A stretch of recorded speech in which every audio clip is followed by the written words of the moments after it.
മറ്റു വാർത്തകളിലെ കലൂർ സ്റ്റേഡിയം നവീകരണവുമായി ബന്ധപ്പെട്ട സംശയങ്ങൾ ഉയർത്തി GCDA ചെയർമാൻ കത്തയച്ച് ഹൈബി ഈഡൻ MP. സ്റ്റേഡിയത്തിന്റെ നവീകരണവും ആതിഥേയത്വം സംബന്ധിച്ച കരാറുകളുമുണ്ടെങ്കിൽ പകർപ്പ് ലഭ്യമാക്കണമെന്നാവശ്യപ്പെട്ടാണ് കത്ത്. SKF, KFA എന്നിവയ്ക്ക് നവീകരണത്തിൽ പങ്കുണ്ടോ എന്ന് വ്യക്തമാക്കണം.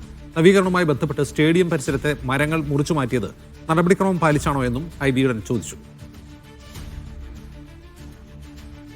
മെസ്സിയുടെ അർജന്റീനിയൻ ഫുട്ബോൾ ക്ലബിന്റെ ടീം വരുമ്പോൾ ഇതിന് പാലിക്കേണ്ട ഒരു പ്രോട്ടോക്കോളുകളും പാലിച്ചിട്ടില്ല.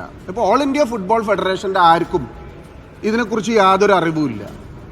ഞാൻ കേരള ഫുട്ബോൾ അസോസിയേഷൻ്റെ പ്രസിഡന്റ് ശ്രീ നവാസ് മീരാനുമായി സംസാരിച്ചു. അദ്ദേഹത്തിന് യാതൊരു ഔദ്യോഗികമായ അറിയിപ്പും ലഭിച്ചിട്ടില്ല.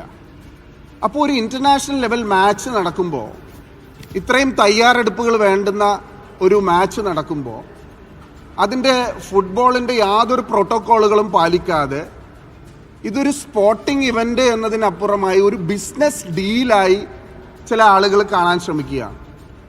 ഈ സ്പോൺസറുമായി എന്തെങ്കിലും തരത്തിലുള്ള കരാറിൽ ഏർപ്പെട്ടിട്ടുണ്ടോ? എന്താണ് ആ കരാർ? ഇതിൻ്റെ ഓണർഷിപ്പിനെ സംബന്ധിച്ചിട്ടുള്ള ചർച്ചകൾ വരുന്നു.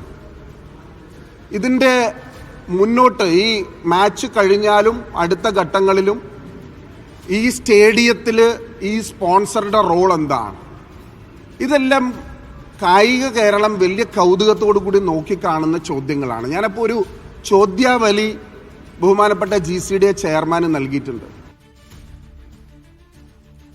മൂസിന അസുവികളുമായി ചേരുന്നു. മൂസിന, ഈ സ്റ്റേഡിയം നവീകരണത്തിൽ മരമുറിയാണല്ലോ മെയിൻ, അതെന്താണ് സംഭവം? അജിംസ, നിലവിൽ ഇത്തരം വലിയ രീതിയിലുള്ള സംശയങ്ങളും ചോദ്യങ്ങളും തന്നെയാണ് UDFന്റെ ഭാഗത്തു നിന്നൊക്കെ തന്നെ ഉണ്ടാകുന്നത്. എന്താണെങ്കിലും വളരെ വ്യക്തമായ 8 ചോദ്യങ്ങളാണ് ഹൈബി ഈഡൻ GCDA ചെയർമാൻ ചന്ദ്രൻപിള്ളയ്ക്ക് അയച്ചിരിക്കുന്നത്. പകർപ്പ് സഹിതം ലഭ്യമാക്കണമെന്നാണ് ആവശ്യപ്പെട്ടിരിക്കുന്നത്. അജിംസ് ഉന്നയിച്ചതുപോലെ തന്നെ നിലവിൽ അവിടെ അന്ന് ഈ സ്പോൺസർ ആൻഡ്രോ അഗസ്റ്റിൻ പറഞ്ഞിരുന്നത് പ്രതിദിനം 2000 തൊഴിലാളികളെ വെച്ച് ഈ സ്റ്റേഡിയം നവീകരിക്കുമെന്ന് തന്നെയാണ്. മെസ്സി വരുമോ ഇല്ലയോ എന്ന കാര്യത്തിൽ തീരുമാനമായി. മെസ്സി വരുന്നില്ല.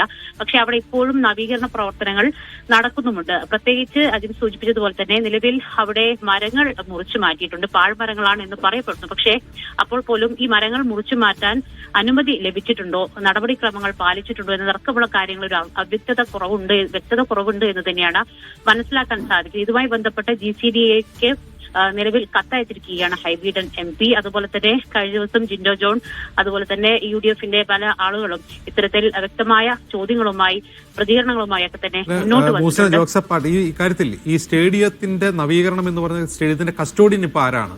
അവിടെ 2000 പേർ ദിവസേന ജോലി ചെയ്യുന്നതൊക്കെയാണ് പറഞ്ഞുകൊണ്ടിരുന്നത്. ഇപ്പോഴവിടെ എന്താണ് നടക്കുന്നത്?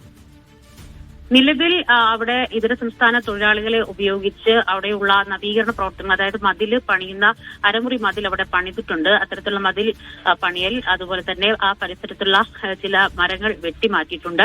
അവിടെ മണ്ണ് ഇട്ട് നികത്തി വൃത്തിയാക്കി തുടങ്ങിയിട്ടുണ്ട്. അത്തരത്തിൽ പാർക്കിംഗ് ഏരിയയ്ക്ക് വേണ്ടിയുള്ള സൗകര്യങ്ങളാണ് പുറത്ത് നടക്കുന്നത്. പക്ഷേ നമുക്ക് മാധ്യമപ്രവർത്തകർക്ക് ഉൾപ്പെടെ ഇപ്പോൾ അവിടെ സ്റ്റേഡിയത്തിനകത്തേക്ക് പ്രവേശനം ഇല്ല എന്നാണ് GCDA അധികൃതർ പറഞ്ഞിരിക്കുന്നത്. അതുകൊണ്ട് നമുക്ക് അകത്തെ ദൃശ്യങ്ങൾ, ഇപ്പോൾ നിലവിലെ ദൃശ്യങ്ങൾ നമുക്ക് പകർത്താൻ സാധിച്ചിട്ടില്ല എന്നുള്ളതാണ്. നിലവിൽ ഏറ്റവും ഒടുവിൽ സ്പോൺസറോട് ഇക്കാര്യവുമായി ബന്ധപ്പെട്ട് ചോദ്യം ഉന്നയിച്ചപ്പോൾ SKF അതുപോലെ തന്നെ KFA എന്നിവയ്ക്ക് ഇവരുമായി കരാറുണ്ട് എന്നും അതിനുള്ള പണം കൊടുക്കുന്നത് തങ്ങളാണ്, അതായത് 70 കോടിയോളം രൂപ നൽകുന്നത് ഈ സ്പോൺസറാണ് എന്നതടക്കമുള്ള കാര്യങ്ങളാണ് പറഞ്ഞിരിക്കുന്നത്.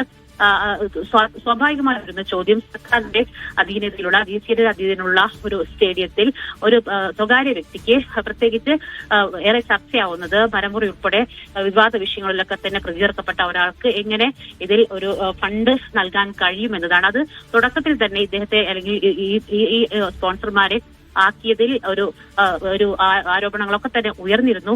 ഇതിൽ കൃത്യമായ ഒരു വിശദീകരണം, ഈ സംശയ നിവാരണം തന്നെയാണ് ഹൈബി ഈഡൻ ഉൾപ്പെടെ ഉന്നയിച്ച കത്തിലൊക്കെ തന്നെ ഉള്ളത്. അതായത് ഏത് അടിസ്ഥാനത്തിലാണ് ഈ സ്പോൺസറെ തീരുമാനിച്ചത്? അത് നവീകരണത്തിന്റെ കാര്യത്തിലാവട്ടെ, സ്റ്റേഡിയം നവീകരണത്തിന്റെ കാര്യത്തിലാവട്ടെ, ഈ ആതിഥേയം സംബന്ധിച്ച കാര്യങ്ങളിലാവട്ടെ, ഇതിലൊക്കെ കൃത്യമായ കരാറുണ്ടോ? ഉണ്ടെങ്കിൽ അതിന്റെ പകർപ്പ് കൃത്യമായി ലഭ്യമാക്കണം എന്നതടക്കമുള്ള കാര്യങ്ങളിൽ ഊന്നിയിട്ടുള്ള 8 ചോദ്യങ്ങളാണ് GCDA ചെയർമാന് നൽകിയിരിക്കുന്നത്. കഴിഞ്ഞ ദിവസം GCDA ചെയർമാൻ നമ്മളോട് പ്രതികരിച്ചത് ഈ ഫിഫയുമായി ബന്ധപ്പെട്ട കാര്യങ്ങളിലുള്ള മറ്റ് മത്സരങ്ങളിൽ ഒരാൾക്ക് ഈ സ്റ്റേഡിയം അങ്ങനെ വിട്ടുകൊടുക്കാനൊന്നും സാധിക്കില്ല എന്നുള്ളതാണ്. പക്ഷേ കൃത്യമായൊരു പരസ്യ പ്രതികരണത്തിന് GCDA ചെയർമാൻ ഇതുവരെ തയ്യാറായിട്ടില്ല എന്നുള്ളതാണ് കാര്യം.